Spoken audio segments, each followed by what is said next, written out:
Bom, dando início aqui às nossas atividades, a ideia hoje é nós termos um seminário aí de até 1 hora, tá?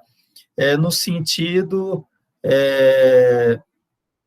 de fazer o lançamento desse livro, né, dessa obra, Estudos em Sustentabilidade, Desenvolvimento, Meio Ambiente e Sociedade de Mato Grosso.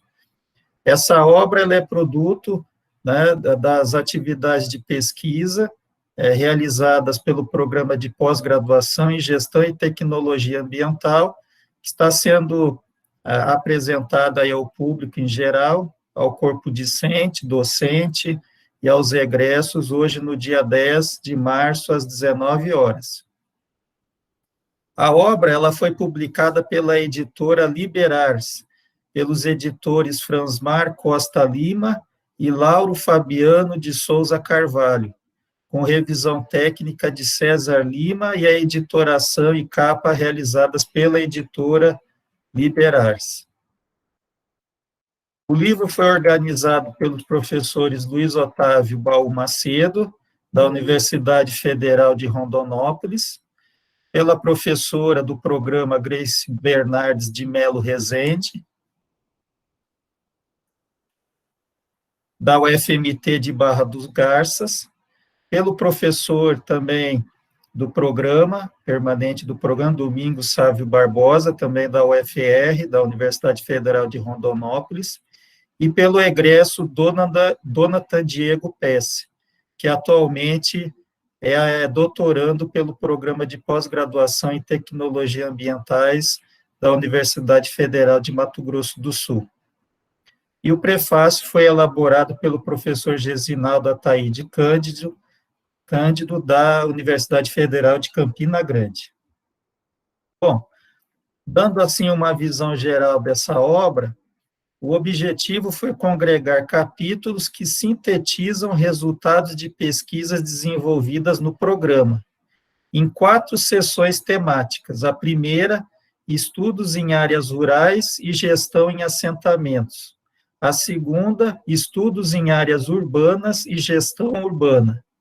E a terceira, em indicadores de sustentabilidade e vulnerabilidade. A motivação principal foi a de contribuir com a análise sobre a realidade regional e as implicações teóricas e empíricas dos desafios ao desenvolvimento sustentável ao estado de Mato Grosso. Então, essa obra, ela, de certa forma, ela é o resultante dessas atividades de pesquisa realizadas entre os professores do programa e os discentes, seus orientandos, nas disciplinas do programa em 2018 e 2019, né, e com esse foco de desenvolvimento aqui do estado de Mato Grosso sobre a questão que é bastante relevante, né, de forma geral, para o Brasil, para todos os estados, mas que para Mato Grosso, em função da sua característica, especificidade, é um aspecto central aqui para as cadeias produtivas locais. Então,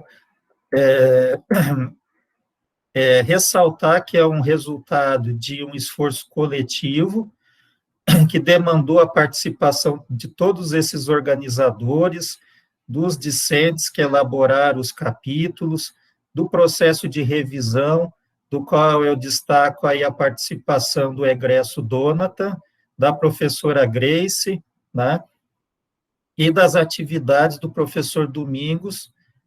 Posteriormente, eu tive um período no exterior, em 2019, então, nesse período, o professor Domingos fez essa gestão, essa intermediação do recebimento dos capítulos e encaminhamento para a revisão, né? Então, como todas as atividades exercidas pelos programas, né, de pós-graduação estrito sensu, essa é mais uma atividade que só pôde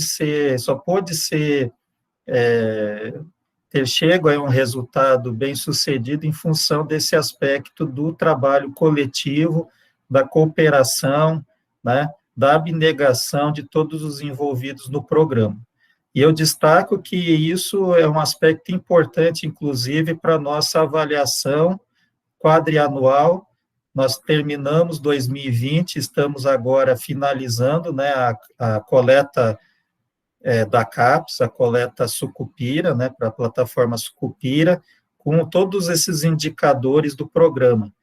E, assim, apesar de ser um programa muito novo, nós já temos, assim, indicadores de produção relativamente superiores à média da área de ciências ambientais.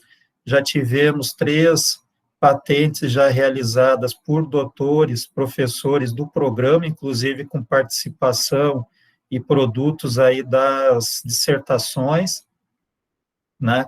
Então, assim, é uma satisfação vendo-se, assim, uma situação de dificuldade, né, que a pesquisa vem enfrentando aqui no Brasil, né, nessa conjuntura nossa, que aqui, né, numa região limítrofe aí do Brasil, nós estamos conseguindo aí atender, dentro das nossas condições, essas demandas aí da nossa região e da universidade. Então, assim, essa mensagem de agradecimento pelos esforços e pela cooperação de todos.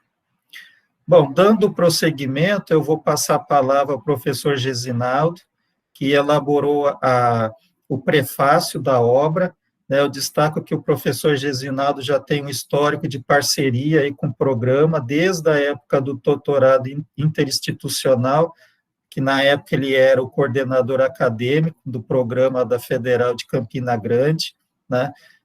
Nos ajudou bastante aí durante esse período aí de elaboração do projeto e dos esforços aí que nós tivemos ao longo do DINTER, né, e até antecipo aí para todos que é o nosso ensejo do professor Gesinaldo, até o desejo dele de ser professor colaborador do programa, agora no próximo quadriênio, que nos deixa muito satisfeitos, né, pelo reconhecimento. Então, eu passo aí a palavra ao professor Gesinaldo para fazer aí seus comentários e a sua mensagem.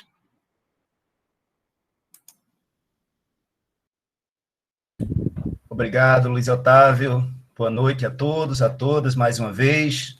Eu queria externalizar aqui a minha satisfação em poder, de alguma forma, ter contribuído com a viabilização do livro que está sendo publicado. Me sinto também um pouco pai, né, desse produto que foi gerado, tá certo? Também parabenizar os organizadores e todos os participantes desse livro. Mas eu queria, antes de começar a falar um pouco sobre o livro, Luiz Otávio, eu queria fazer uma espécie de histórico do DINTER que nós tivemos naquela parceria, o FCG e o FMT, que eu aqui estou considerando que esse livro é também um dos produtos daquela parceria. E eu acho que a gente fazer um pouco desse histórico aí, né, resgatar de alguma forma o passado, viver o presente, pensar também no futuro. Eu lembro que quando da criação do DINTER, o FCG e o FMT, nós tínhamos acabado de sair de uma outra experiência, de um DINTER que nós tivemos com o Instituto de Educação, Ciência e Tecnologia do Rio Grande do Norte. Nós estávamos aqui na Paraíba, e o Rio Grande do Norte é um estado vizinho. E havia muita resistência de alguns dos colegas docentes permanentes no programa e também de alguns membros do colegiado. O próprio coordenador, na época que era o professor Pedro Vieira, no primeiro momento ele foi resistente nesse sentido.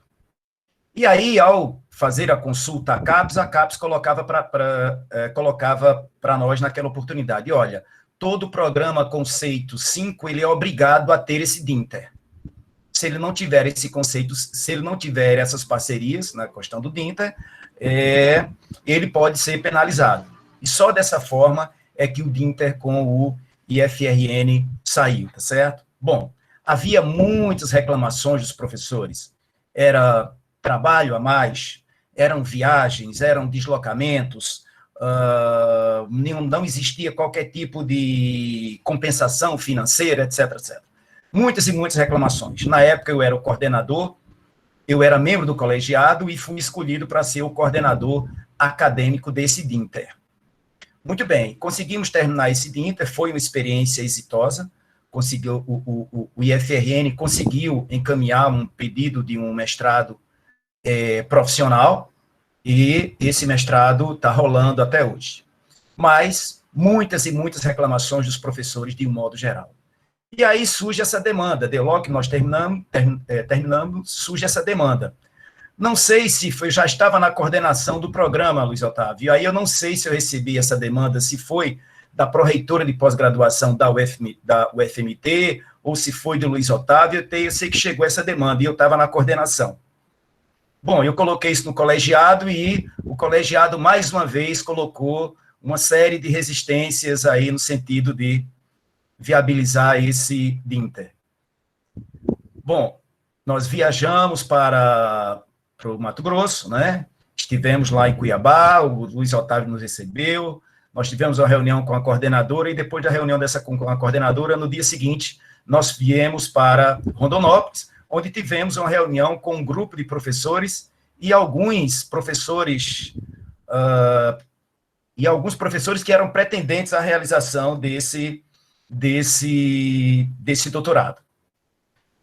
Muito bem, voltamos para Campina Grande, colocamos a situação aqui no colegiado e aprovamos a realização desse DINTER. E aí as reclamações, nem começávamos o processo, e as reclamações eram muitas. Muitas. Viemos, né, para fazer o processo de seleção. Viemos eu, o professor Pedro Vieira, que foi o coordenador acadêmico do DINTER, também o professor Sérgio Murilo, para fazer a seleção. Muito bem, fizemos a seleção e encontramos aí alguns problemas. Alguns dos candidatos não tiveram os projetos bem avaliados e a gente não conseguia fechar o número mínimo de participantes para a realização desse DINTER. E nós ficamos uma noite inteira, eu, o professor Pedro Vieira, o professor Sérgio, discutindo exatamente isso, e nós fomos dormir nessa noite, achando que nós teríamos que dizer para o professor Luiz Otávio, para o diretor do centro, na época, de que, olha, não deu certo, as pessoas não conseguiram ser aprovadas, tal. Bom, no café da manhã, professor Luiz Otávio, o professor Pedro Vieira muda o discurso e diz, olha, nós estamos aqui, né, nós fizemos esse esforço aqui, vamos rever. Então, ficamos a manhã inteira revendo os projetos, tudo, e conseguimos. Pois bem, as reclamações começaram da mesma forma, porque agora tinham viagens e viagens e viagens e viagens, né? Enfim, mas deu tudo certo. Nós geramos muitos produtos muito bons. Praticamente todos os doutorandos concluíram, todos os doutorandos tiveram publicações relacionadas aos seus trabalhos. Alguns desses artigos, né, desses trabalhos, né, geraram toda uma condição para que fosse gerado o produto principal do DINTER que a CAPES exigia, que era a proposição de um mestrado, ou acadêmico ou profissional. O Luiz Otávio, foi durante todo o período do DINTER o coordenador administrativo, e junto com um grupo de alguns professores, né, inclusive com a participação de alguns desses recém-doutores, e esse mestrado foi criado, que é, de fato, como eu tinha colocado inicialmente, o produto principal, e isso teria que ser cobrado mesmo. Bom, eu fico feliz aí até em saber, né, de que alguns dos egressos, né, desse DINTER têm capítulos nesse livro. Né? Esse é um ponto. Uma outra questão interessante que a gente precisa colocar é de que, de fato, a cobrança na avaliação dos programas de pós-graduação, ela está muito vinculada a essas parcerias existentes parcerias que já existiram e potencial para novas parcerias. Essas parcerias, elas tanto são avaliadas em termos mais institucionais, mas também a partir de parcerias individuais que são colocadas entre docentes do programa com docentes de outros programas. Bom, então, assim, eu fico muito satisfeito por isso, né, coloquei isso, inclusive, para o professor Pedro Vieira, né, dizendo que estaria, nesse momento, falando um pouco sobre essa questão aí, desse produto que está sendo gerado aqui. Bom, e aí, mais uma vez, eu queria parabenizar aí os organizadores, o Luiz Otávio, o Domingos, a Grace. Melhor ainda saber que o rapaz, o Donatan, é um egresso, né? Isso mostra a questão da coesão, da harmonia aí que existe aí nessa relação docentes e discentes de alguma forma. Mas o que eu queria colocar é a dificuldade em se trabalhar com algo relacionado à sustentabilidade de um modo geral. Porque a sustentabilidade, ela meio que vira uma palavra de moda. Sustentabilidade passa a ser um adjetivo que pode ser incorporado a qualquer coisa. Tudo é sustentabilidade. E aí, pelo próprio título do livro, né? Estudos em sustentabilidade. E existem alguns escopos temáticos no livro. Então, assim, essa é a primeira coisa. Porque a própria contextualização e caracterização da sustentabilidade, numa perspectiva da ciência, ela é complicada. Porque a sustentabilidade, ela não pode ser entendida de forma isolada, sem que você vincule a dois outros aspectos fundamentais, que é a vulnerabilidade e que é a resiliência. Vulnerabilidade no sentido de maior equilíbrio entre as partes que compõem um dado sistema natural, sistema social ou qualquer tipo de sistema. A vulnerabilidade no sentido de que em algum momento esse sistema ele vai entrar em algum processo de desequilíbrio. E a resiliência, que vai ser a capacidade que esse sistema tenha de retornar àquela situação de equilíbrio. Então, essa é a primeira coisa. Como vincular essa questão da sustentabilidade com a vulnerabilidade e a resiliência? Segundo ponto, a sustentabilidade numa perspectiva do que a gente chama do desenvolvimento. Então, é trabalhar a sustentabilidade numa perspectiva que é preponderantemente antropocêntrica. E aí você tem uma série de correntes. Então, você tem uma corrente que é mais ecocêntrica, uma corrente que é mais antropocêntrica, e a questão da sustentabilidade fica ali no meio. Como encontrar esse meio termo entre as questões antropocêntricas e as questões ecocêntricas? Bom, e aí é gerado uma série de conceitos, de abordagens e modelos, incluindo aquilo que a gente chama de desenvolvimento. Então, a gente tem que pensar, é desenvolvimento por quê? Para quê? Para quem? E dentro do desenvolvimento, você tem várias correntes da economia que trabalham com abordagens e com modelos que são diferenciados. Você tem o desenvolvimento numa perspectiva que é mais liberal, clássica. Você tem o desenvolvimento que é trabalhado num viés aí mais marxistas ou neomarxistas. Você tem o desenvolvimento trabalhado numa perspectiva institucional ou neo-institucional. E você tem a questão do desenvolvimento sustentável, que, de alguma forma, tenta trazer alguns pontos das três outras correntes do desenvolvimento.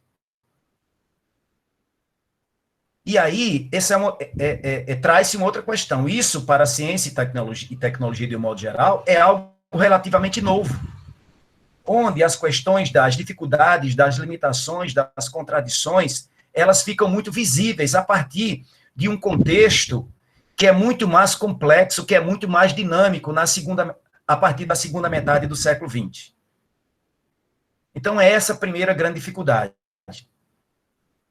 Uma outra dificuldade ao trabalhar a questão da sustentabilidade não é uma questão de necessariamente, é uma questão de obrigatoriamente precisa ser trabalhado numa perspectiva interdisciplinar. E a interdisciplinariedade é um fenômeno na ciência e na tecnologia que é muito fácil de ser dito, é muito fácil de ser explicado, mas é muito difícil de ser praticado. Pela própria formação que nós temos, pelas próprias formas de convivência, de relacionamento que os cientistas, que os pesquisadores, que os docentes têm. Então, são atitudes e comportamentos que são tipicamente disciplinares. E você mudar essa postura é extremamente difícil. Então, essa é uma dificuldade que provavelmente o coordenador, né, o Luiz Otávio, no primeiro momento, o Domingos Sávio, que foi coordenador, tá certo, desse programa, que está lá no comitê interdisciplinar e no comitê das ciências ambientais, que coloca muito claramente, olha, todos os estudos e pesquisas, todos os programas aqui têm que ser trabalhados numa perspectiva da interdisciplinariedade. E para nós, da ciência ambiental, o que é a questão da interdisciplinariedade? A perspectiva é de que os problemas relacionados ao desenvolvimento sustentável e dentro do desenvolvimento sustentável as questões ambientais, eles são criados, eles surgem a partir de problemas sociais e econômicos. E as soluções para esses problemas têm que passar por questões de ordem social e econômica. E aí começam as dificuldades. Como é que vai ser a convivência de um biólogo com um geógrafo? De um engenheiro civil com um economista? De um médico com um administrador? Trabalhando temas tão diversos aí, relacionados à tecnologia e à gestão ambiental, relacionadas às questões dos recursos naturais. Água, solo, clima, vegetação e as suas múltiplas formas de utilização que são trabalhadas num viés antropocêntrico relacionado para a questão do desenvolvimento sustentável. Então, as dificuldades são enormes. Bom, mas são os ossos do ofício de quem faz essa escolha, pessoal. Todos vocês aqui, né, que são docentes, que são discentes, né, que são egressos e que continuam trabalhando com a questão da interdisciplinariedade nas ciências ambientais e que trabalham, de alguma forma, com a sustentabilidade. As dificuldades são enormes. Os desafios, maiores ainda. Mas é um aprendizado constante. É um aprendizado constante e é daí que você encontra as melhores saídas, as melhores soluções para os diversos tipos de problemas que são enfrentados nessa questão do desenvolvimento sustentável, nas questões relacionadas ao meio ambiente, as questões ambientais de um modo geral. Então, é nessa perspectiva que eu queria, mais uma vez, parabenizar o trabalho, parabenizar o esforço dos organizadores, dos autores dos capítulos que compõem o livro, e desejar boa sorte e que novos produtos possam ser gerados a partir dos trabalhos que estão sendo desenvolvidos, de outros trabalhos que virão, fruto aí das orientações e dos trabalhos desenvolvidos pelos docentes e discentes. E desejar vida longa e saudável para o programa como um todo. Vamos torcer aí essa notícia que o Luiz Otávio nos coloca, de que os indicadores do Sucupira mostram de que estão acima da média, tá certo?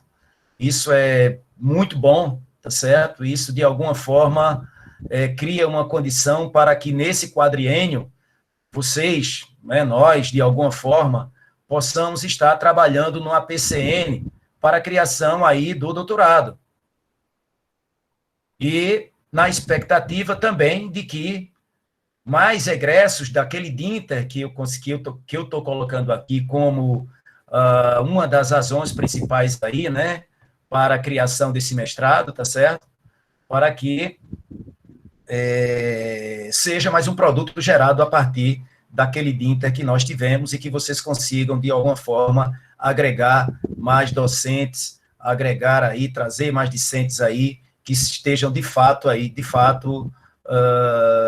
querendo, né, contribuir para os diversos tipos de problemas relacionados às questões da sustentabilidade, às questões ambientais na região aí centro-oeste de um modo geral. São essas minhas palavras iniciais, Luiz Otávio, mas todas no sentido de externalizar a minha satisfação em poder, de alguma forma, contribuir desde o começo do DINTER até o prefácio e estar nesse momento aí, de alguma forma, colocando aqui meu testemunho em relação aos trabalhos que foram desenvolvidos. Espero que possa estar contribuindo também, de alguma forma, lá no Comitê de Ciências Ambientais, lá na CAPES, tá certo? Certamente vou ter acesso aí aos relatórios aí que vocês vão estar encaminhando e contem aí com o meu apoio aí, de alguma forma, aí no sentido de ter essa avaliação, nessa questão da avaliação e, principalmente, na questão de pensar a questão de uma PCN para o doutorado. Ok, pessoal? Era isso, então, que eu tinha para colocar para vocês e repasso aí a palavra para o professor Luiz Otávio. Obrigado, professor Gesinaldo. A sua lembrança do professor Pedro Vieira é muito relevante.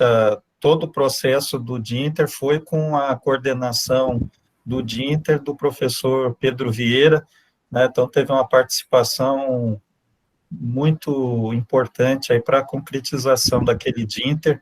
Eu me lembro que 100% dos professores, né, dos discentes que estavam no DINTER, todos eles completaram. Eu até recebi da UFMT, da ProPG da UFMT, na época, recebi uma parabenização, né, que eu estendo aí para vocês, que foi um dos poucos DINTERs da UFMT que teve 100% de participantes, né, que tiveram a titulação, e dentro de um prazo, um ano anterior, que era o prazo limite que a CAPES tinha imposto, que era até 2016. Né? Então, o último ano eu encaminhei o relatório, já com todos eles tendo defendido as teses, né? E essa ideia do doutorado, a gente já está pensando aqui, a gente já tem a Universidade Federal de Rondonópolis operando, né? Então, tendo uma boa avaliação quadrianual, tendo uma avaliação 4, né? A gente pode, um intuito, né, da gente pensar nisso para fins aí do próximo quadriênio. E aí, estendo aí a ideia de ter a sua participação e seu apoio aí nessa iniciativa. Bom, dando prosseguimento... Luiz Otávio, deixa eu só colocar aqui um negócio aqui importante aqui para você, está na coordenação, para todos os docentes, para todos. Uma questão importante aí para efeito de pensar na questão do APCN, tá certo? A CAPES, ela tem 2 programas, que é o programa de pesquisador sênior e PROCAD. E tem sido dada tem sido dada atenção especial à questão da região amazônica e da região centro-oeste, no sentido de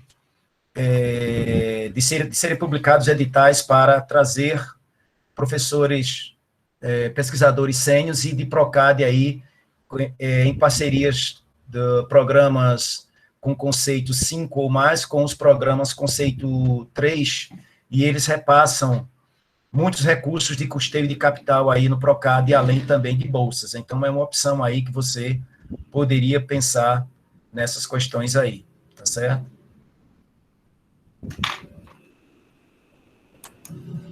Obrigado, professor. Então, dando prosseguimento aqui, nós temos aqui a participação dos demais organizadores, a professora Grace e o Donatan, né, eles encaminharam mensagem que infelizmente tinham compromissos aí de viagem, estão em trânsito, em função disso não puderam participar, mas encaminharam aí as mensagens de agradecimento, né, e se coloca à disposição aí para os demais, aí os discentes, né, os egressos, em caso de contato, é só, né, encaminhar a mensagem que eles estão dispostos aí nos capítulos, né, dentro das áreas dos capítulos que eles participaram, de parcerias aí futuras. Professor Domingos, ele se encontra aí com problema de saúde da família, ele encaminhou uma mensagem que eu vou compartilhar aí para vocês.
Vocês aumentem aí o áudio do computador de vocês, que está um pouco baixo, tá?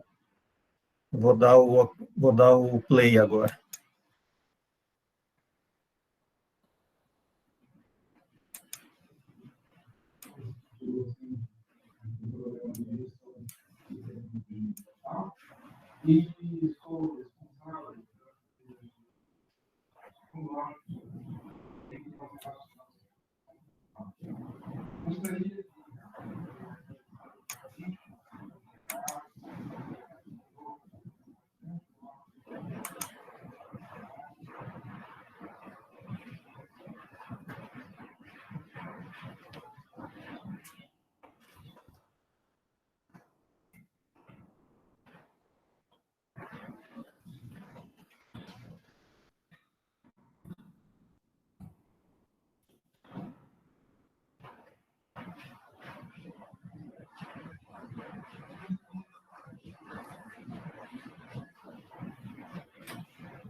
Estão conseguindo ouvir o áudio?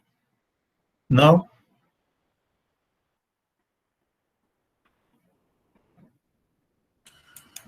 Não.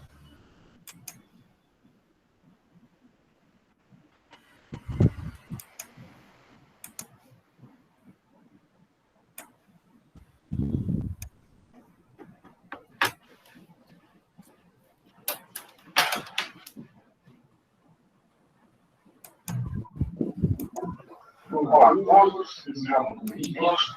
Meu nome é Domingos Sávio Barbosa, sou docente aqui do programa de Gestão e Tecnologia Ambiental e sou responsável pela saberagem de informação de recursos tecnológicos.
Estão conseguindo ouvir? Não?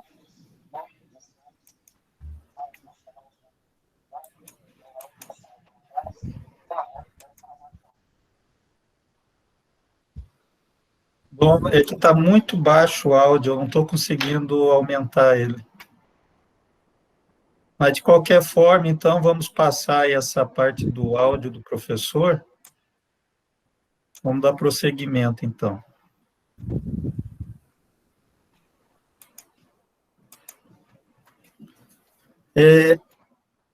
Então, agora, a nossa programação seria as apresentações, né, 6 resumos ilustrativos dos capítulos da obra, tá?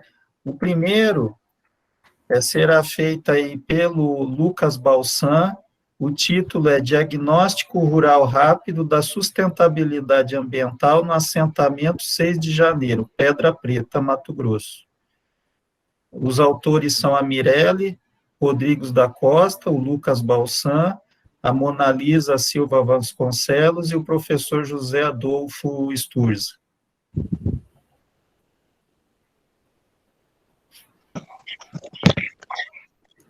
O Lucas está aí? Sim, aí, senhor. Boa noite a todos.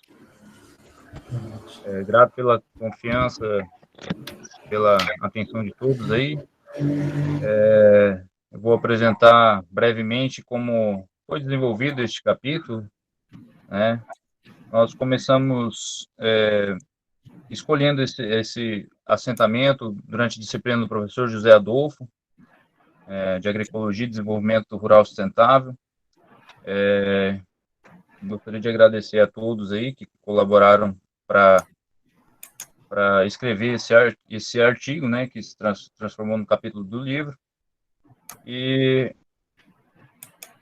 basicamente, esse assentamento 26 de janeiro, ali no município de Pedra Preta, aqui no Mato Grosso, foi escolhido e nós, ao escrever o artigo, nós fizemos uma introdução breve dos conceitos de sustentabilidade, demonstrando o sentido, né, do desenvolvimento sustentável, a sua relação com o meio ambiente, e nós focamos a nossa análise na dimensão ambiental da sustentabilidade deste assentamento rural. Então, dentro da introdução, nós fomos focando a questão dos assentamentos, né, da reforma agrária, os impactos ambientais que podem ser causados nesses assentamentos, né, os principais impactos, e até chegar a demonstrar o objetivo central deste capítulo, que é essa problemática acerca dos assentamentos, né, a respeito dessas questões ambientais, que objetivou-se realizar um diagnóstico rápido, né, de forma bem simplificada, a partir de um questionário, a fim de compreender o cenário, né, ambiental dos imóveis rurais desse assentamento. Então, o referencial teórico, nós apresentamos alguns aspectos da agricultura familiar e os assentamentos rurais no estado do Mato Grosso, a sua importância econômica, né, e a sua importância no abastecimento, na produção de alimentos que vão diretamente à mesa né, dos consumidores, sua importância aqui para a região, e a estrutura fundiária desses projetos de assentamentos, né, com relação às áreas de preservação permanente, a reserva legal, a destinada à produção coletiva, a média do tamanho desses lotes, né. Então, nós fizemos uma breve apresentação desse cenário, né, como um todo. E a sustentabilidade e regularização ambiental também foi um foco dentro desse capítulo, em termos do cadastro ambiental rural, né, que é uma obrigatoriedade, que deve ser seguida, né, os seus devidos cadastros, os seus lotes, dos seus assentamentos, para que tenha o conhecimento aí destes desses dados disponíveis às instituições, né? A Secretaria de Estado do Meio Ambiente, ao INCRA. Então, basicamente, nossos materiais e métodos foram baseados na aplicação de um questionário com perguntas bastante simples para o entendimento da percepção dos assentados, né? Para que um diagnóstico rural rápido fosse realizado por meio de análise quantitativa e qualitativa dessa dimensão ambiental da sustentabilidade no assentamento 26 de janeiro. A caracterização da área de estudo também é contemplada aqui no capítulo, a sua localização, né, a área. Também temos os dados do SINCAR de 2015, que foi as áreas declaradas no CAR, no Cadastro Ambiental Rural.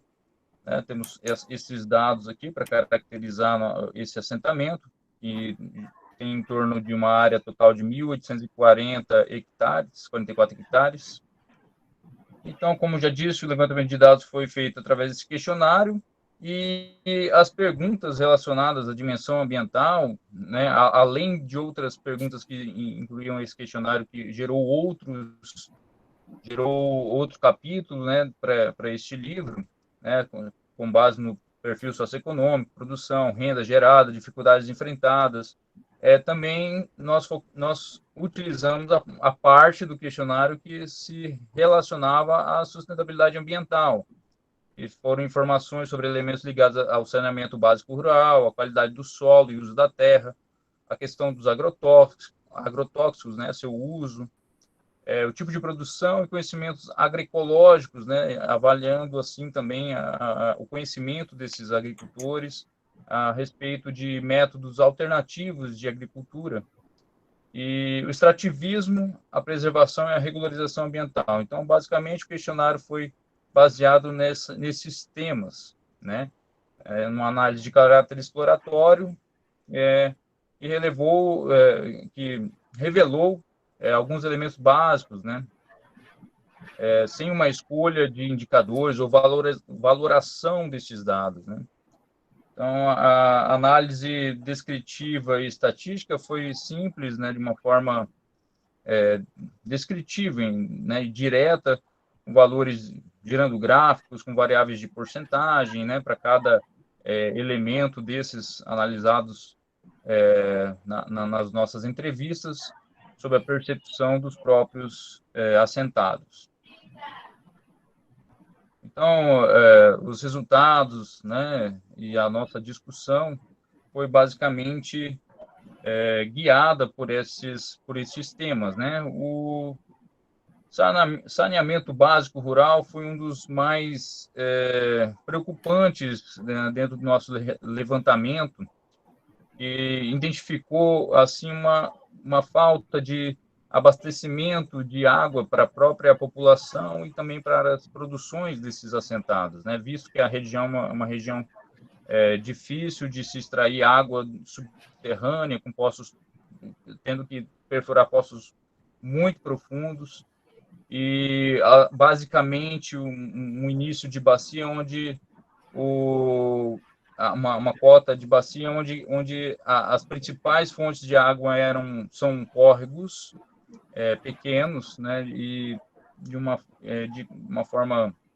bem difícil de se extrair a água, né, com poucas quantidades de lagos, águas mais superficiais ou lençol freático raso, sem muita disponibilidade de água. Então, alguns rios são intermitentes, e ainda assim temos o agravamento da falta de esgotamento sanitário adequado, com o uso de muitas fossas negras, né, que são inadequadas, com a grande expondo o risco da contaminação desses recursos hídricos, né, para a própria sedentação da população, né, do gado, onde nós verificamos que a principal atividade econômica também deste assentamento, devido ao relevo acidentado, é basicamente a pecuária e a produção de subsistência, né, em geral.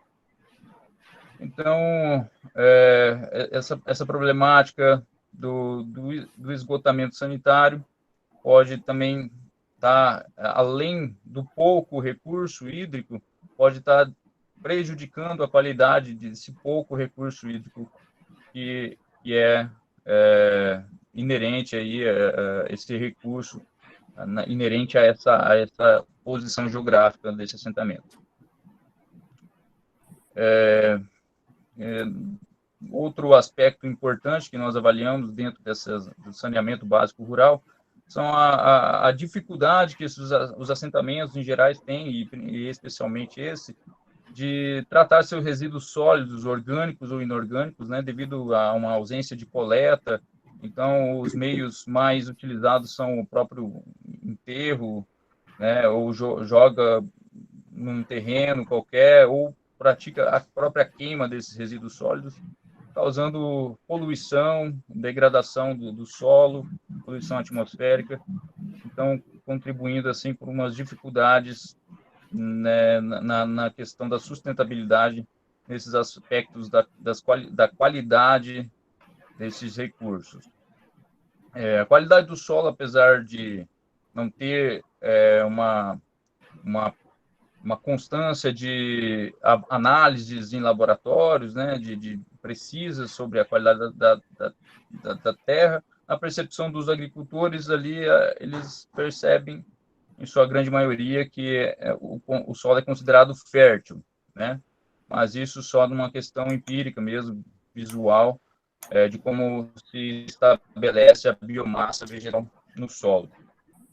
A questão dos agrotóxicos, basicamente, eles utilizam a classe mais utilizada, né, da classe dos herbicidas, né, e existe também a possibilidade desses contaminantes, se não for utilizado de forma correta, estar contaminando a própria água, devido às proximidades ali né, das casas também, e devido ao pouco volume de água, eles também utilizam, quase metade dos entrevistados utilizam-se de agrotóxicos para poder produzir. O extrativismo e a preservação é uma questão interessante. Eles praticam o extrativismo, né, das suas áreas de mata e até preservam bem suas nascentes e as áreas de APP. Reconhece essa importância para que os resíduos de poluentes não os contaminem, e também para que garanta a disponibilidade de água, visto que grande parte na estação seca, essas águas são intermitentes, né? Esses córregos secam. Então, ele preserva, utiliza da floresta, porém não economicamente. O extrativismo é mais uma forma de subsistência, a maioria de plantas medicinais que eles utilizam para si próprios, sementes e produtos em geral que eles podem estar consumindo da própria floresta, mas não para ganhos econômicos. Nós relacionamos as espécies nativas ou não nativas que eles utilizam, né? Então, nós colocamos isso aqui no nosso capítulo, e listamos, né, a grande maioria.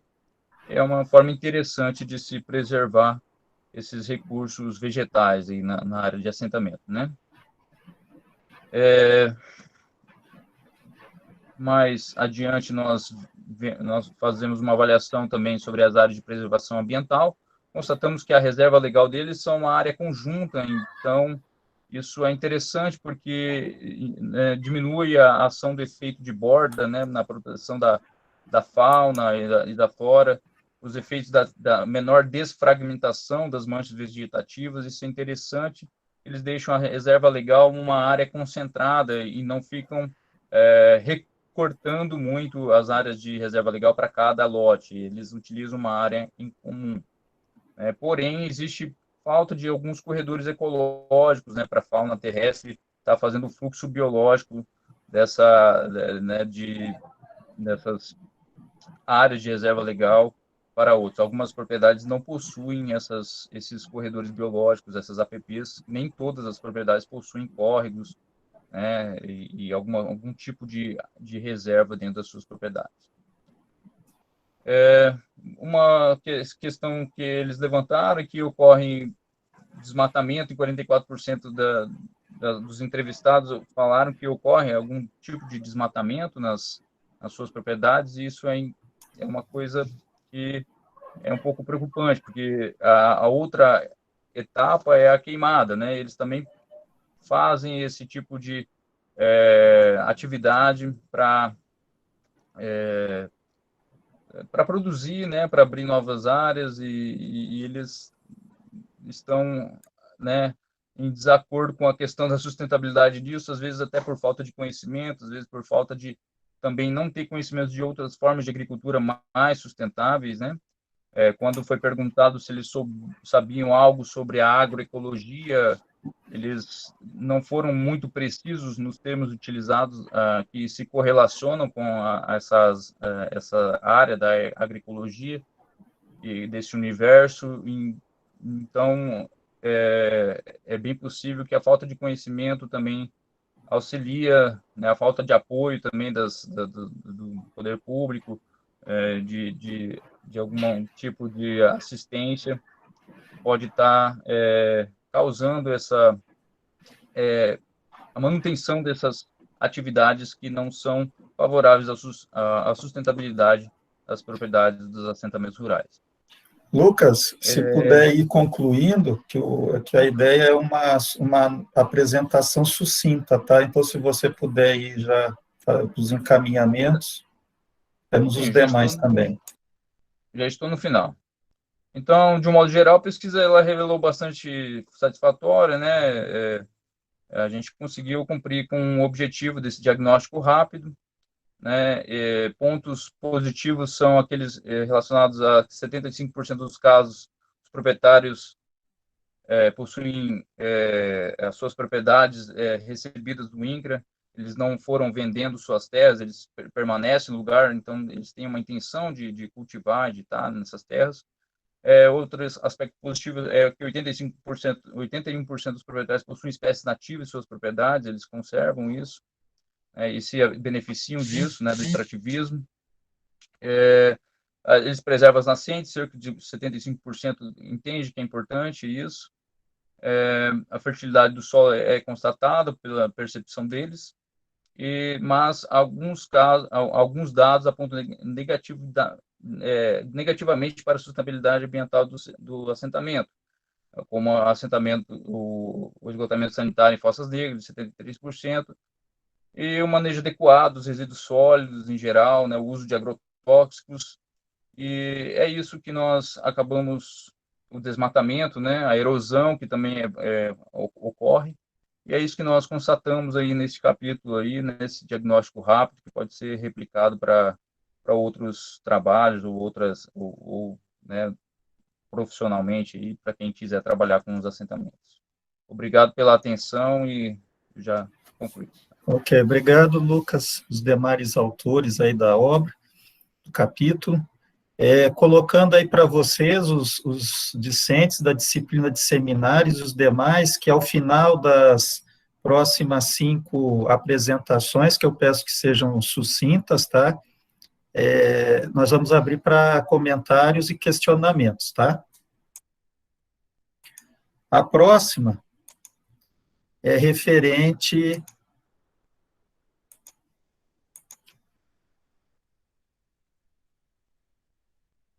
Segundo capítulo é análise SWOT como ferramenta de gestão em assentamentos rurais. Caso do assentamento 6 de janeiro, em Pedra Preta, Mato Grosso. Os autores são a Ana Luísa Ferrari Oliveira, egressa, né, do programa, a Jaqueline Dias de Andrade também, a Karine, que vai fazer a apresentação, e o professor José Adolfo. Então, Karine, por favor, pode iniciar. Boa noite a todos, é um prazer estar participando com vocês. O nosso trabalho foi dividido dentro do assentamento através da análise do SWOT, que é uma ferramenta da administração, que ela visa a gestão de planejamento em todas as áreas. Perante o planejamento do assentamento, nós visamos o quê? Fazer um levantamento para saber quais eram os pontos fracos, os pontos fortes dessa instituição. Naquele momento, Então, nós fizemos uma análise SWOT das principais oportunidades, né, e ameaças, dentro do ambiente interno e ambiente externo.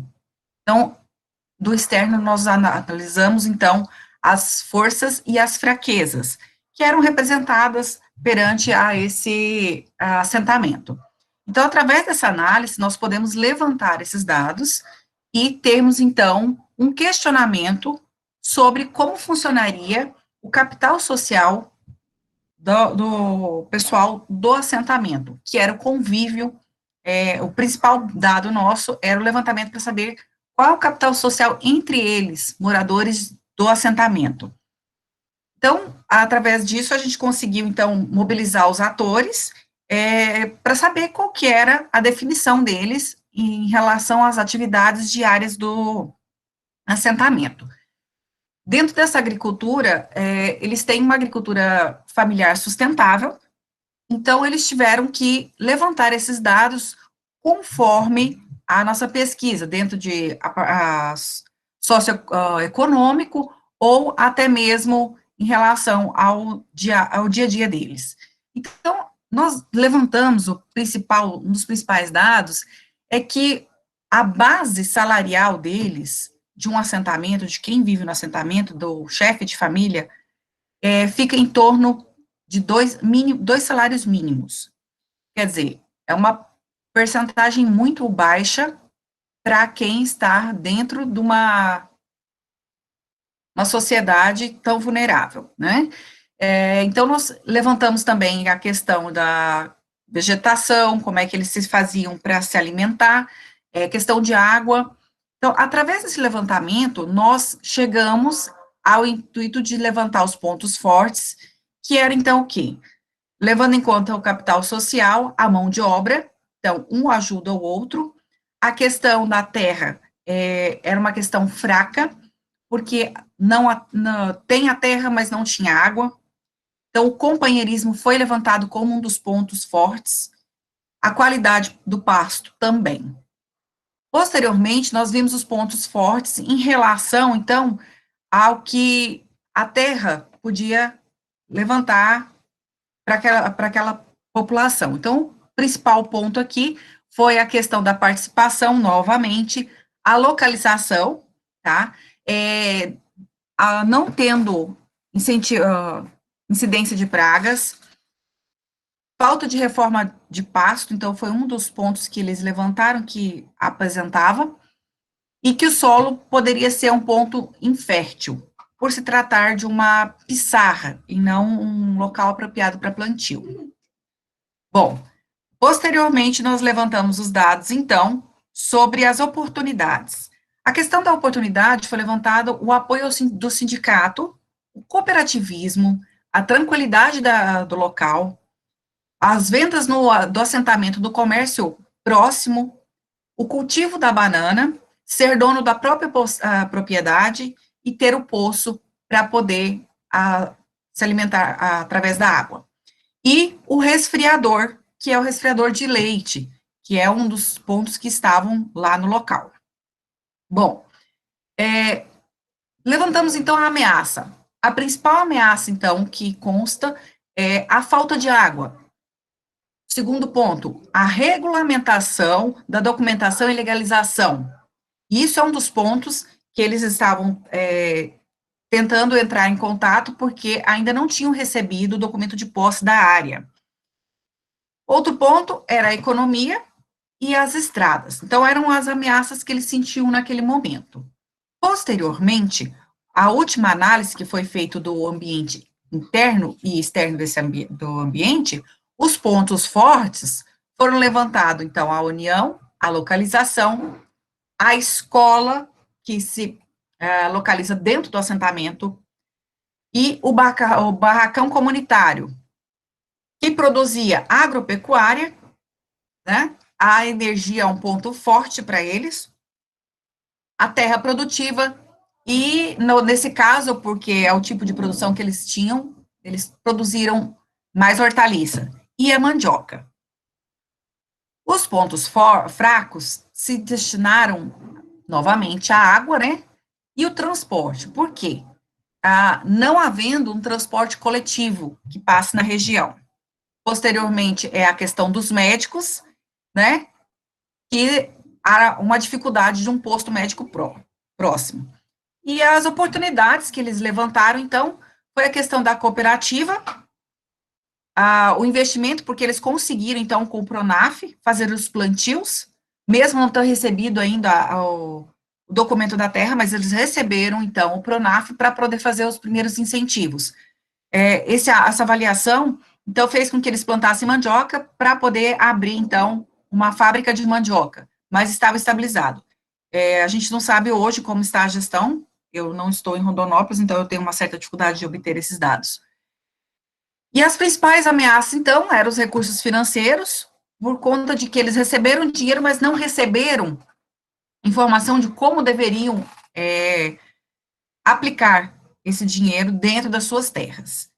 Então, a falta de liderança política naquele momento para orientá-los de uma forma correta. Bom, dentro desses parâmetros, nós chegamos, então, à questão de que um nível grande de cooperação individual no assentamento, um ajudando ao outro, isso fazia com que eles conseguissem se sobressair em relação aos outros assentamentos da região. A participação dos indivíduos dentro da comunidade é bem alta, a gente chega a ser a 34% de um valor, por se tornarem assentamentos longe um do outro, né? Então, sempre que havia essas reuniões, eles eram muito participativos.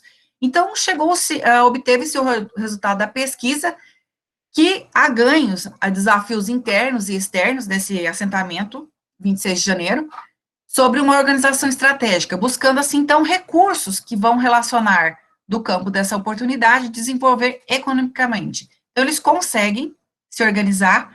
Então, essa análise foi passada para eles posteriormente, para uma pessoa que ficou a par de como ajudá-los. Então, a pesquisa mostrou-nos uma grande potencialidade do convívio social, que traz estudos que indicam que tal aproximação faz com que a comunidade evolua fortemente, compartilhando informações na forma de cooperação.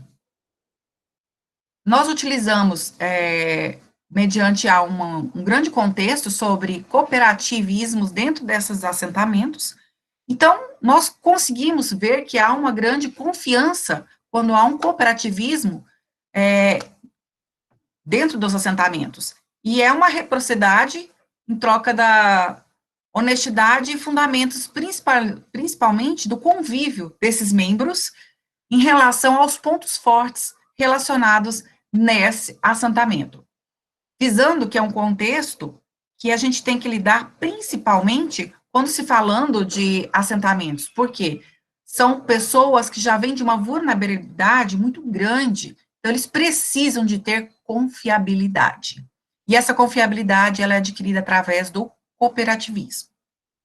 Bom, o nosso trabalho, ele é bem sucinto, né, precisava ser aprofundado, mas o que nós conseguimos atingir até o certo momento foi essa colaboração. Obrigado, Karine. Dando prosseguimento, vamos chamar aqui o próximo capítulo, que seria análise do risco ecológico do uso de desinfetantes domésticos na área urbana de Rondonópolis. O apresentador é o André Ruiz, os coautores a Mona Lisa Vasconcelos, o Hipólito Mendes, a professora Camila Mioto e o professor Domingos Sávio Barbosa. André, a palavra é sua. Bom, eu fiz um roteirozinho aqui, vamos ver se vai dar para baixar bem rapidinho, só para não...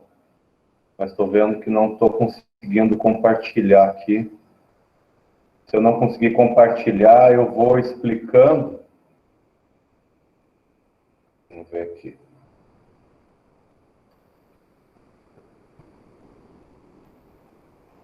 Bom, vocês estão enxergando? Está tudo ok a imagem?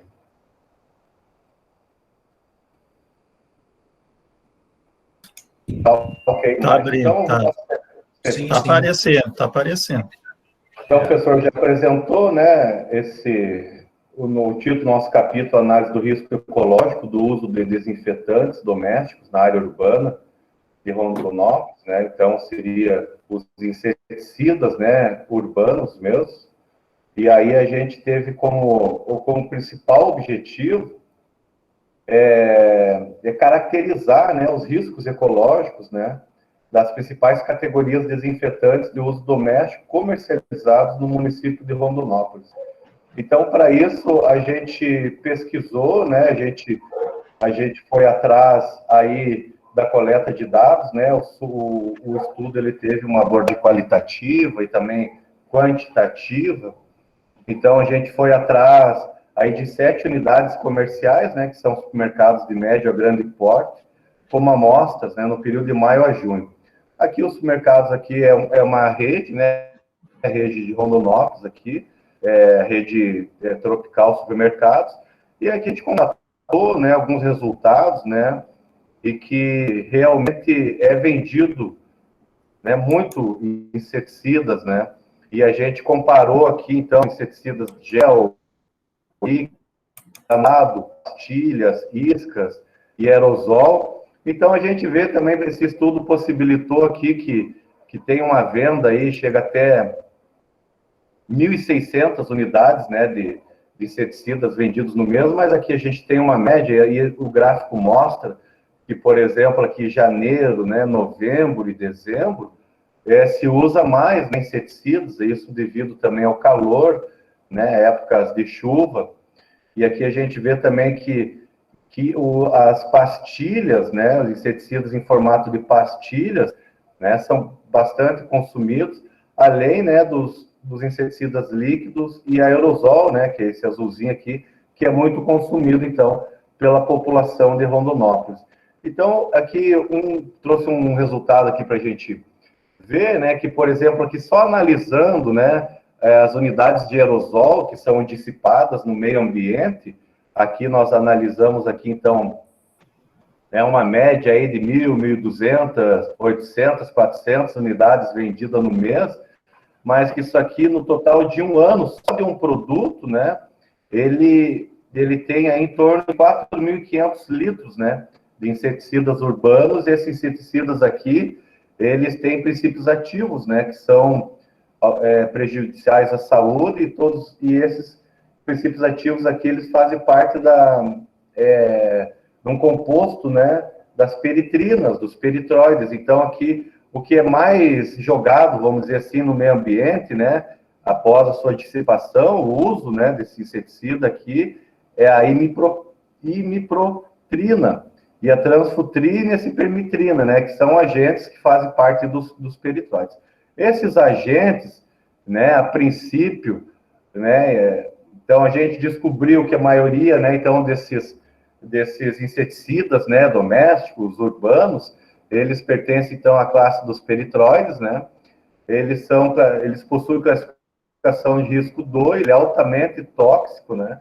E também se for ingerido, né, ou acidentalmente aí, principalmente em seres humanos, ele age da mesma maneira que age, né, lá nos insetos, ele age no sistema nervoso também, e nos humanos, né, sistema nervoso, respiratório e cardíaco, e consequentemente, então, imagina aí 4.500 litros de inseticidas, né, jogado dentro da sua residência, ou no quintal, ou nos seus ranchos, né, enfim, de alguma maneira vai contaminar, né, a fauna e a flora também, contaminação de lagos, rios, nascentes, peixes, né, árvores, animais. Então, esse estudo aqui, ele teve como objetivo, né, classificar, nós classificamos, teve como objetivo mensurar, nós fomos direto na fonte, né, nós conseguimos analisar, então, os relatórios de venda desses supermercados, então, são dados, né, concretos de venda, e também serve,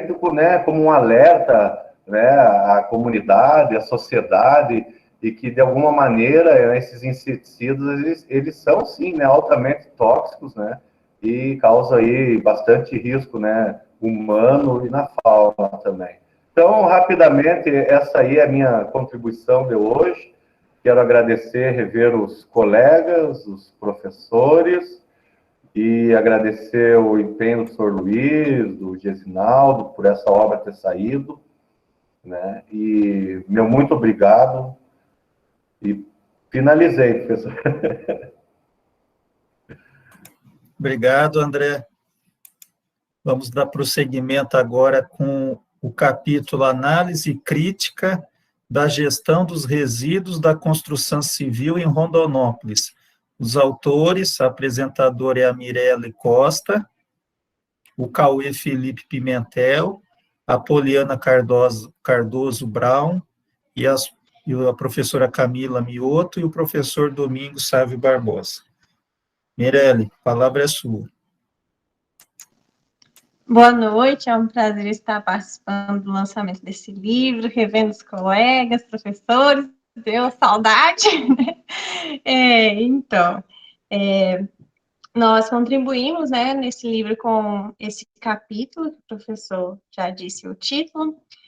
A gestão dos resíduos da construção civil, ela é responsável pela geração de renda em diversos setores, desde a reciclagem até a sua reutilização em projetos de construção ambientalmente sustentáveis. Nós sabemos que a construção civil é um setor muito importante da nossa economia, que emprega muitas pessoas, mas esse setor também é responsável por muitos impactos ambientais, né? Estima-se que o setor da construção civil seja responsável pelo consumo de cerca de 17% a 50% dos recursos naturais do planeta, e que os resíduos gerados pela construção civil representem cerca de 60% dos resíduos sólidos urbanos gerados aí nas cidades, né, do Brasil e do mundo. E, historicamente, esses resíduos, eles são depositados em terrenos baldios, privados ou públicos, e isso faz com que a população despeje também resíduos não inertes que atraem vetores de doenças, e toda essa situação acaba desvalorizando os imóveis ao redor, atrapalhando o trânsito de pedestres, de veículos, assoreando rios, enfim, gera uma série de impactos ambientais. Então, diante de todo esse cenário, e considerando também que o Mato Grosso, no ano de 2017, foi um ano, alguns anos anteriores à escrita desse artigo, né, o Mato Grosso, ele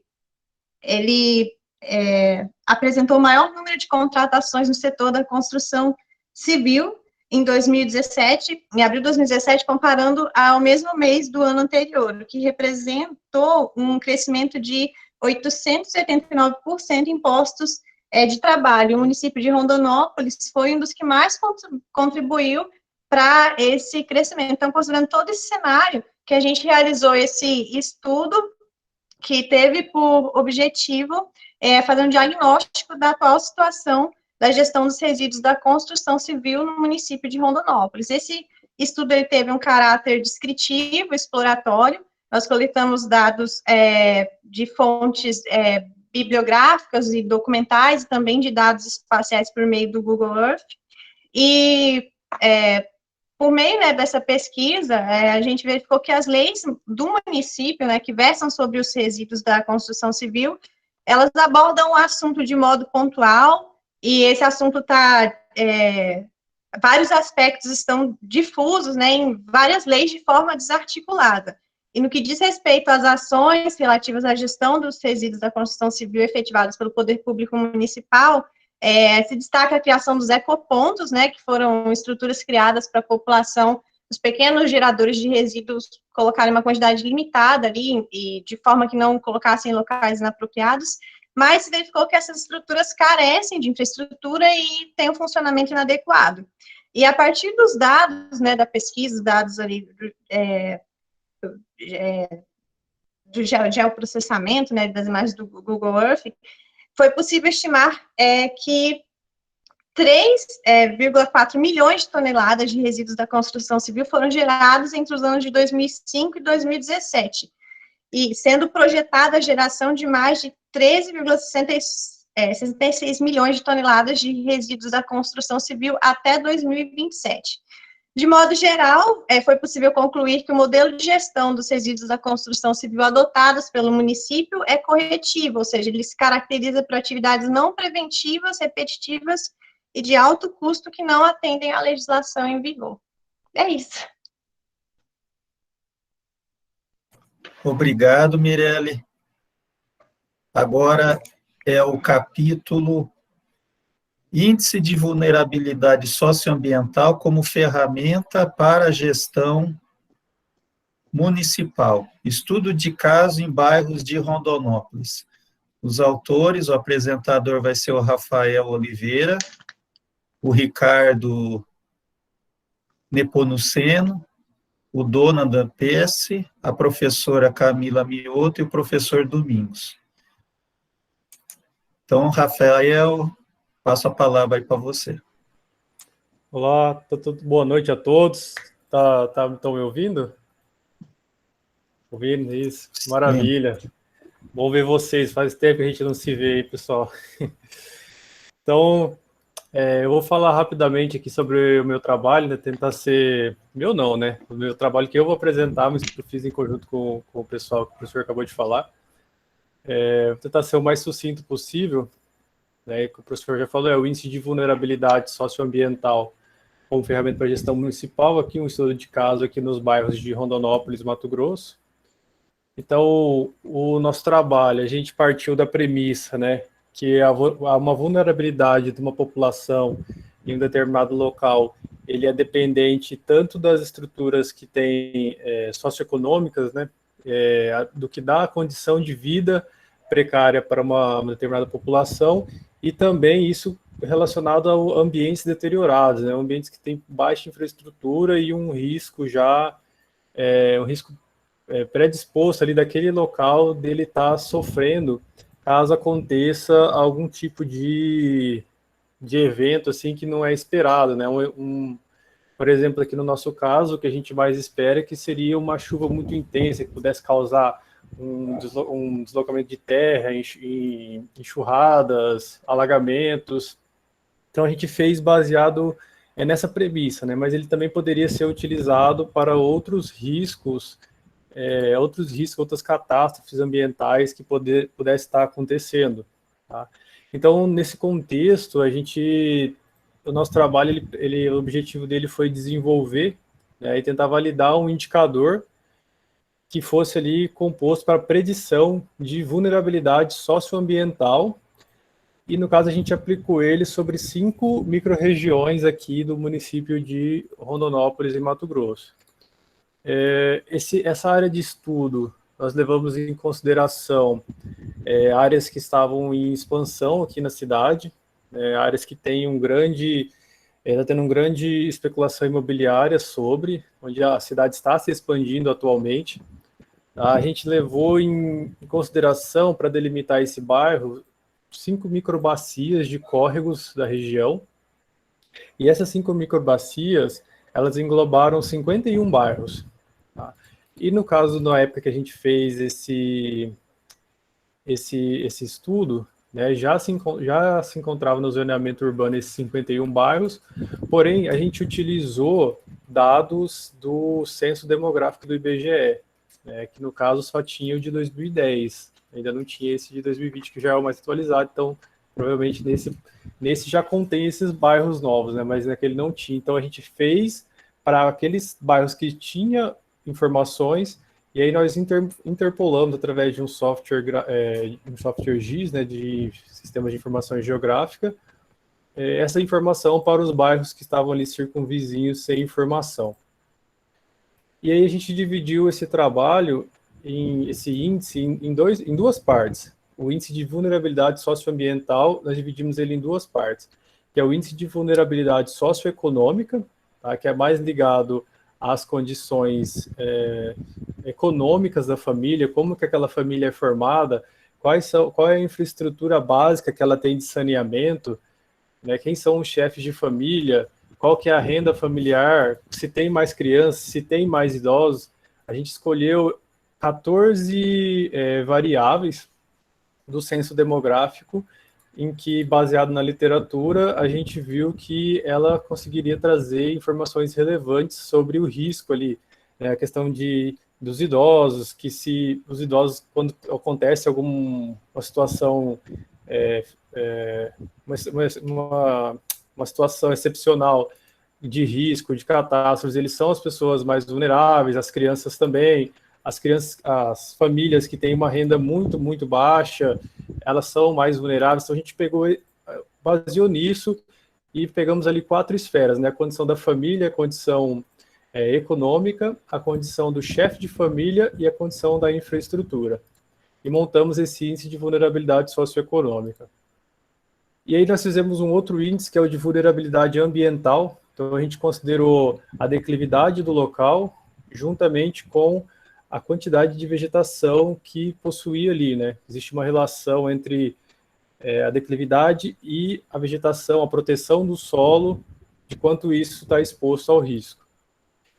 E aí a gente colocou isso em forma de mapa, né, no software, e fizemos a média aritmética dos dois para conseguir chegar no índice de vulnerabilidade socioambiental.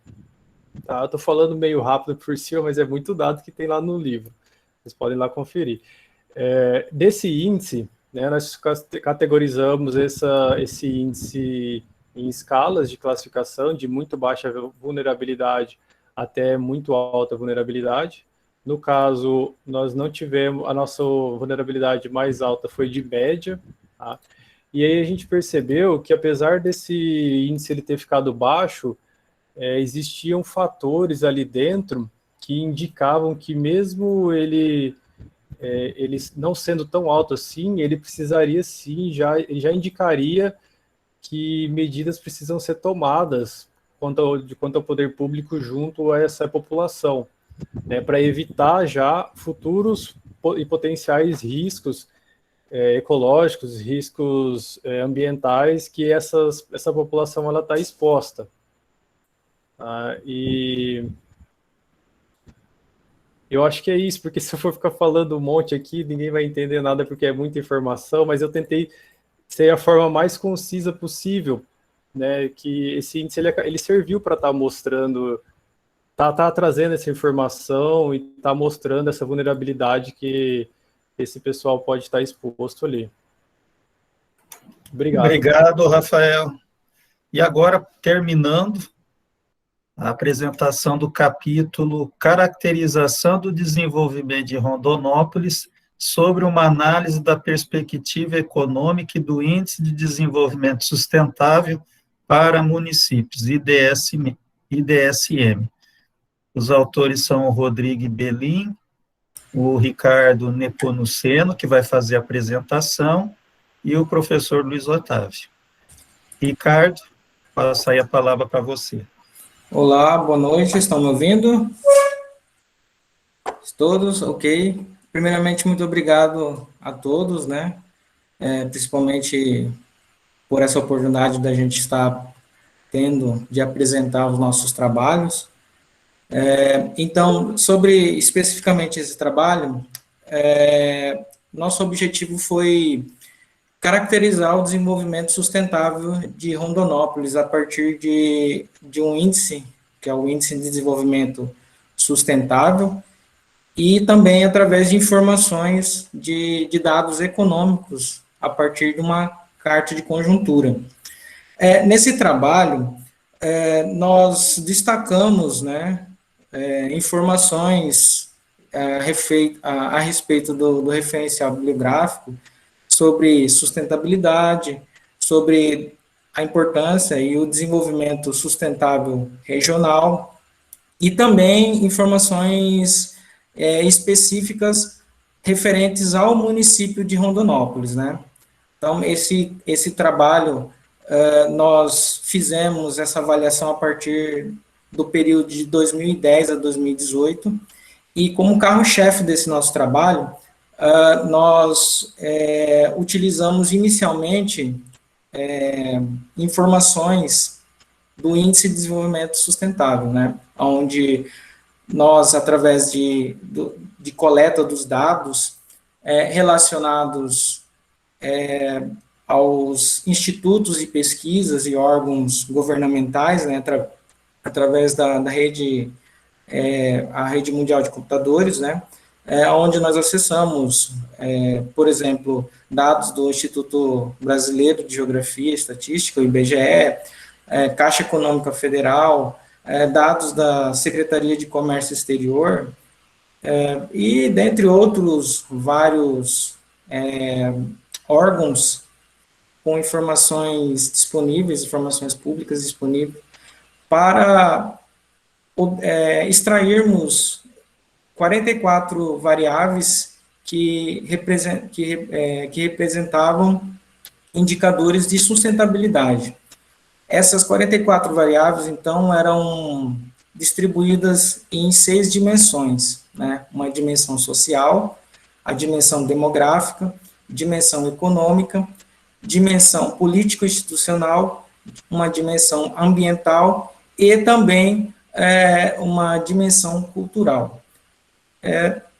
Então, esses dados eram processados, né? Nós fazíamos a classificação para verificar se essas informações desses indicadores, eles tinham uma relação positiva ou negativa em relação à sustentabilidade, e depois esses dados também sofriam ajustes para verificar se essas dimensões, elas teriam níveis específicos de sustentabilidade, ou seja, graus de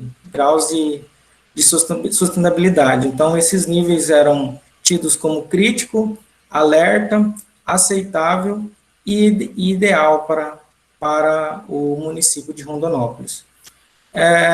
Então, nesse trabalho também nós destacamos, através dessa metodologia, discutimos individualmente essas 6 dimensões, sobre o qual nós destacamos principalmente, para discutir essas informações individuais, a contribuição das atividades econômicas gerada no período de 2010 a 2018, com a finalidade de verificar se essas atividades econômicas ajudaram a contribuir ou não para o desenvolvimento sustentável de Rondonópolis.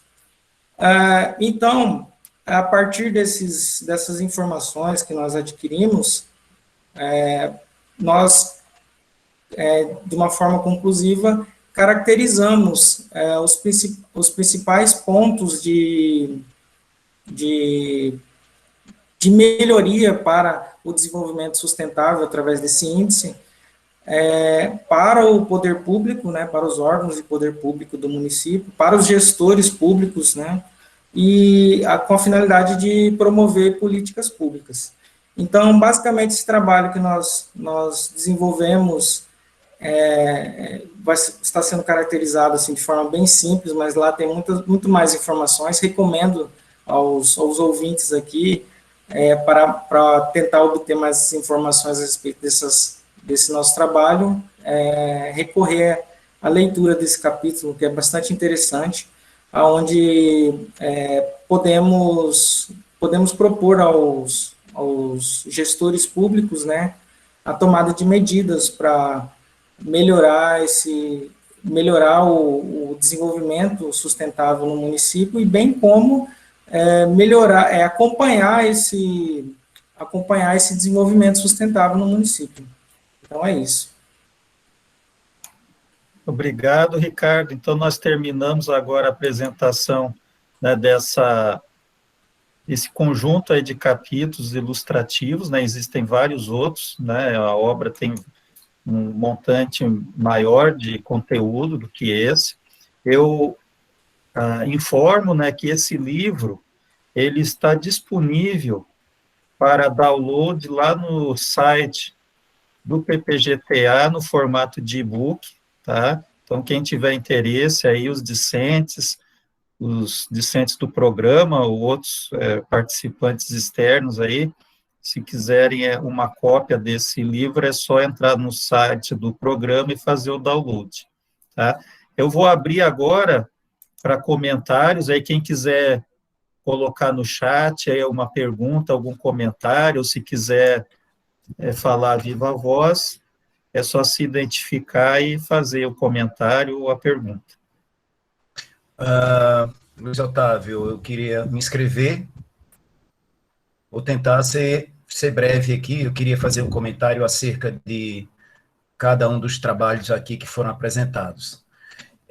Quando eu disse que me considerava um pouco responsável, né, por esse produto gerado aí, né, nesse trabalho, não foi à toa, porque quando o Luiz Otávio me convidou para escrever o prefácio desse livro, ele me mandou uma primeira versão do livro e eu tive a oportunidade de ler todos os capítulos que ali constavam. Claro, Luiz Otávio, não li com maior nível de profundidade, até porque são, sei lá, 400 páginas, não sei, né, eram muitos artigos.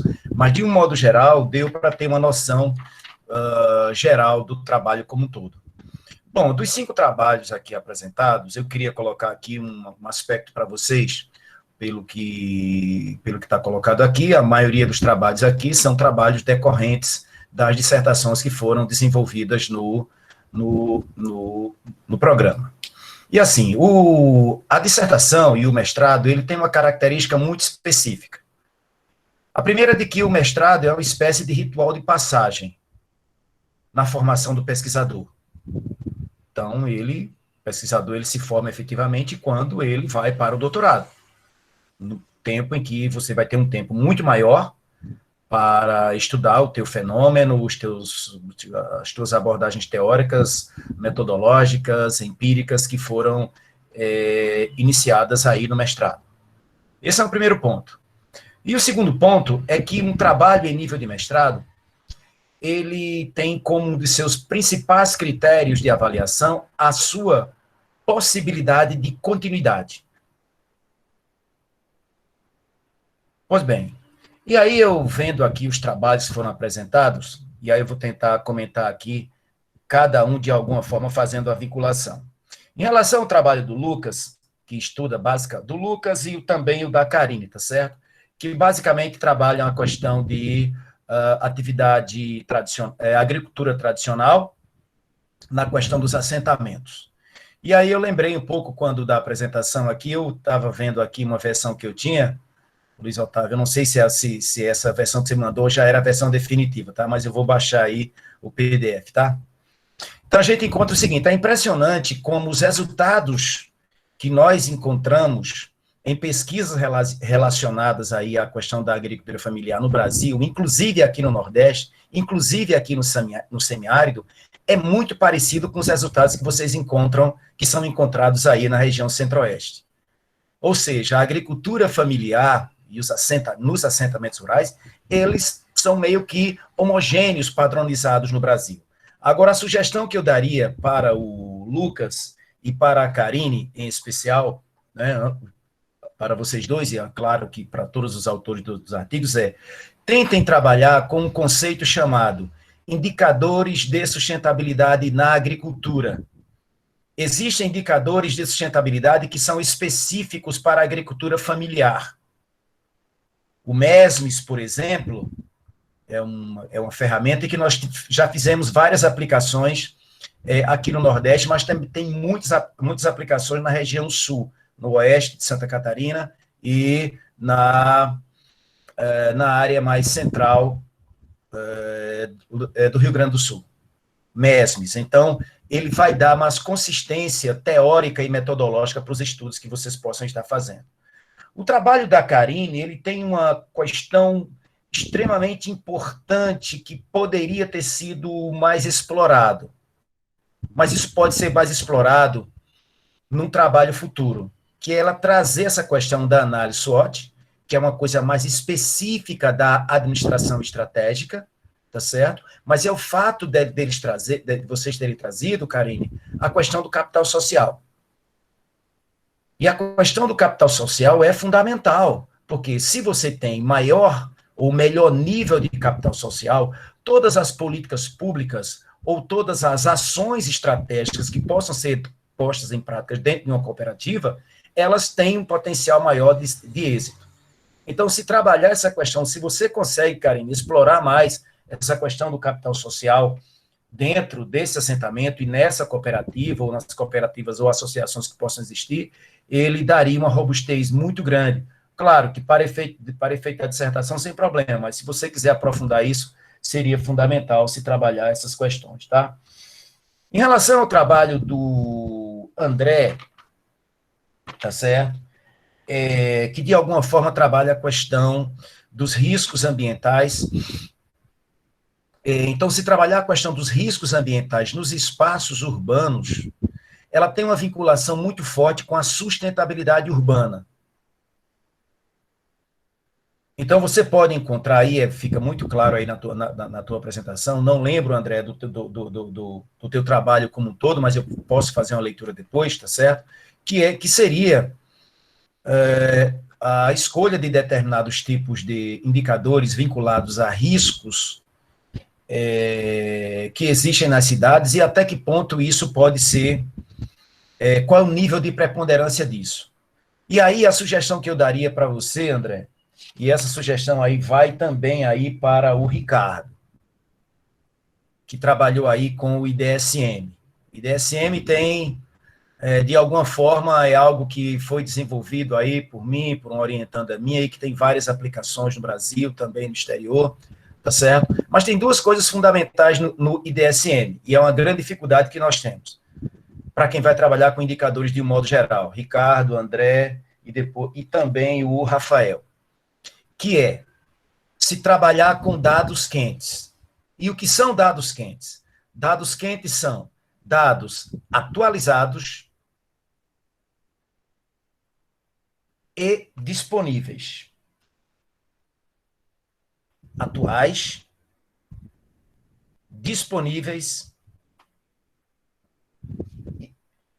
Se eles não tiverem essa característica, você vai ter dificuldade. Então, o Ricardo colocou muito claramente, tá certo, Ricardo? Olha, trabalhei com dados de 2010. Bom, Ricardo, não é culpa sua, tá certo? É culpa das bases de dados que existem. Certamente você utilizou alguns indicadores com dados de 2010. É muito complicado para você fazer qualquer tipo de vinculação com 10 anos, né? 10 anos depois é muito complicado, mas infelizmente é o que nós temos. Bom, e aí eu diria o seguinte para vocês. Existe um programa hoje chamado PCS, Programas Cidades Sustentáveis.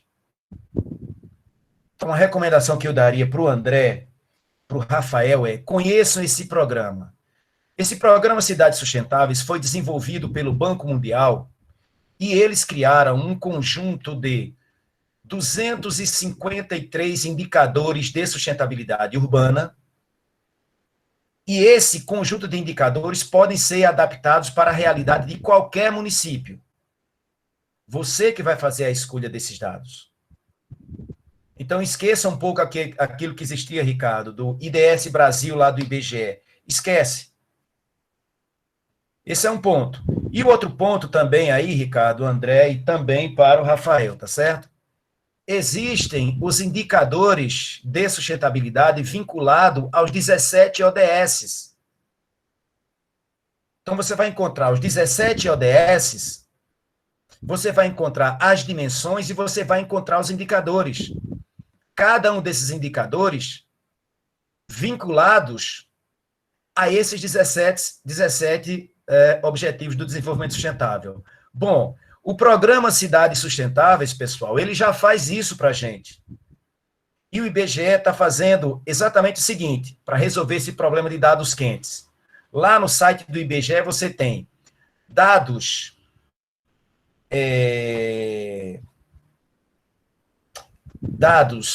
em análise, dados que não se aplicam, dados que podem ser utilizados, são aqueles que, os dados utilizados são, os dados que já podem ser utilizados são aqueles que estão definidos, justificados, já tem os critérios e os parâmetros de avaliação. Em análise, você não tem esses dados disponíveis, não se aplicam, esse programa de Cidades Sustentáveis, ele criou um conjunto de indicadores que é genérico, né, funciona para todo e qualquer município, mas isso não acontece na maioria essa coisa não se aplica na íntegra, né? Você vai ter que escolher aí um total de indicadores aí, algo em torno de 24, 25, até 30 indicadores para que você possa fazer uma boa análise. Então, a recomendação que eu daria para vocês é: conheçam o programa Cidades Sustentáveis e conheçam os indicadores de sustentabilidade vinculados aos ODS. Então, assim,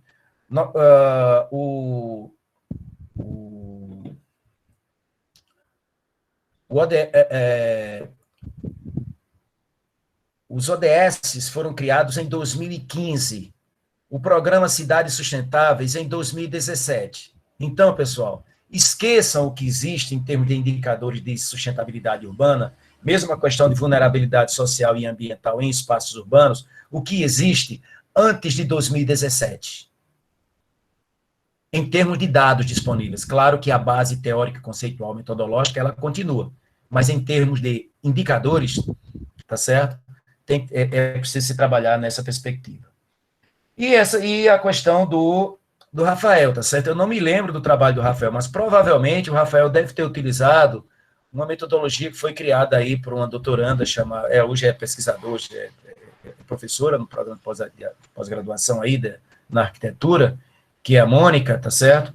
Que trabalhou com essa questão da vulnerabilidade social e ambiental. E aí, essa questão da vulnerabilidade social e ambiental é a sugestão que eu daria aí para o Rafael, tá certo? Não tem como trabalhar isso, tá certo? Sem fazer vinculação aí com políticas públicas em espaços urbanos. Não dá para trabalhar a questão da vulnerabilidade sem vincular com políticas públicas. No caso da Mirelle, que eu lembrei um pouco do trabalho dela, porque nós temos algumas coisas relacionado à Política Nacional de Resíduos Sólidos no Brasil, também de recursos hídricos, mas a questão dos resíduos sólidos. Essa política, essa legislação é uma legislação muito bem feita, muito bem elaborada. Agora é muito pouco aplicada. Aquilo que você colocou, Mirelle, que são ações que são plenamente corretiva, nada preventiva, não é só aí em Rondonópolis, Mirelle, é no país inteiro. É no país inteiro. Mesmo quando as cidades têm os seus PPAs, os seus planos plurianuais, mesmo quando as cidades têm seus planos diretores. Mas, mesmo assim, essas ações são preventivas e não põem em prática aquilo que está colocado na Política Nacional de Resíduos Sólidos, de modo geral.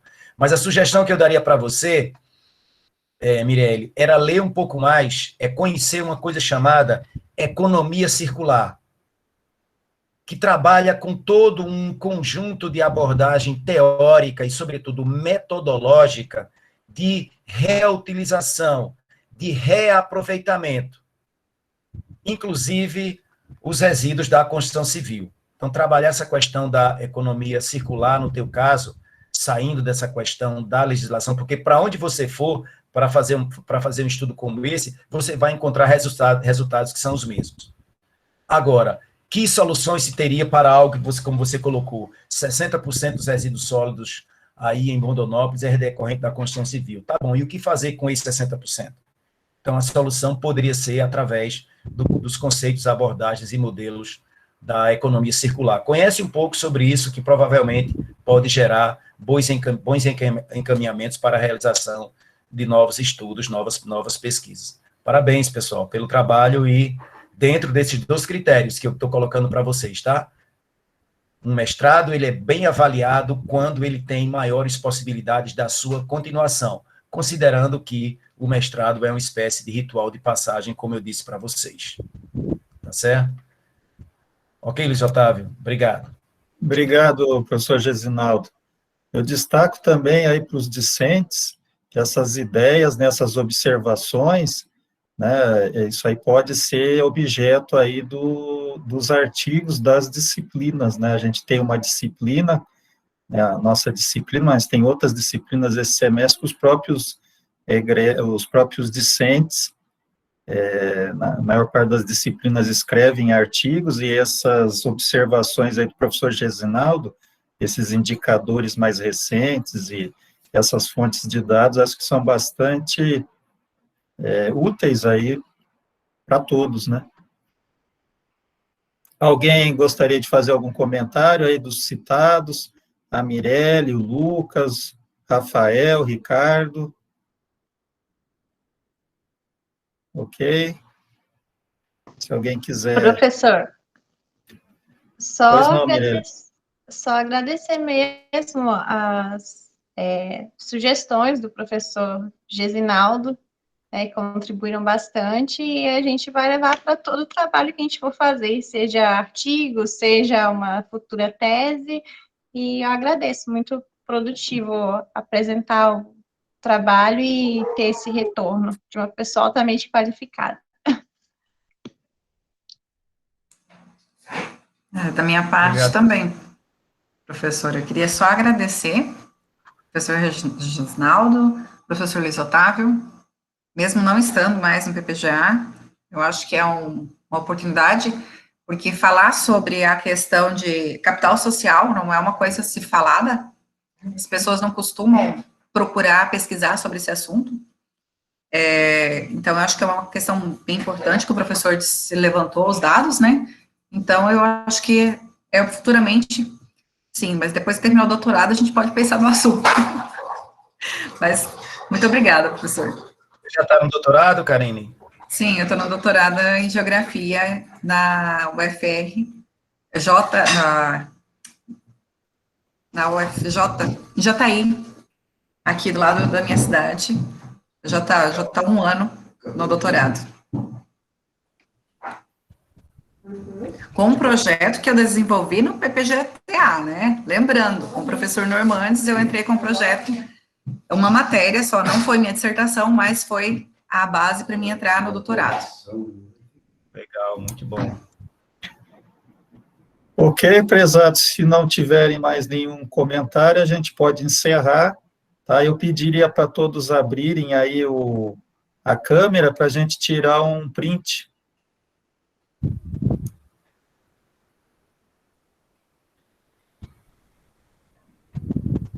A gente tirar um print aqui para a posteridade.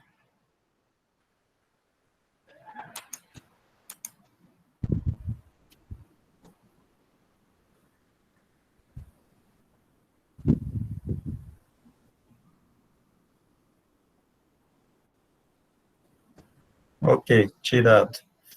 Bom, muito obrigado a todos. Eu gostaria já de avisar para os discentes, né, da disciplina de seminários, que o próximo seminário vai ser dia 24/3, tá? Não sei a próxima quarta na outra, às 19 horas. E o seminário vai ser apresentado, vai ser realizado pela professora e consultora Ângela Márcia de Souza, que abordará a respeito do Colaborama, que é uma atividade de laboratório de inovação, tecnologia e gestão aqui de Rondonópolis. Ok? Uma boa noite aí para todos, um agradecimento aí pela presença de todos, e até mais. Valeu, pessoal. Boa noite a todos, parabéns. Foi um prazer compartilhar esse momento aí com vocês. Grande abraço. Boa noite, obrigado. Até mais. Boa noite, pessoal.